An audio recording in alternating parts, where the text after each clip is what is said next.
শুভ দুপুর বন্ধুরা, দেখো দুপুরের মেনুতে আজকে কি রান্না করেছে সেটাই তোমাদের বলে দিই। প্রথমে আছে শাপলা দিয়ে ইলিশ মাছের ঘন্ট। খেতে কিন্তু খুব টেস্টি এটা। দেখো, এটা আমার মায়ের হাতের মতন আজকে রান্না করেছি। মা কিন্তু খুব ভালো রান্না করে এটা। তারপরে করেছি কলার থোড় বাটা, এটাও দুর্দান্ত খেতে।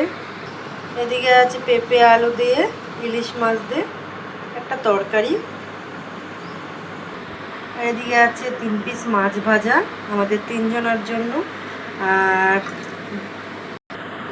মাছগুলো ছোট একটু, কিন্তু খেতে কিন্তু খুব টেস্টি। বড় মাছের থেকে তো আমার তো মনে হয় ছোট মাছটা টেস্ট ভালো। আর এদিকে আছে গরম গরম একদম ধোয়া ওঠা ভাত। এই দেখো, খুব গরম বাপরে। আজ ছিল এইগুলোই দুপুরের মেনুতে। চলো এবার খেতে বসবো।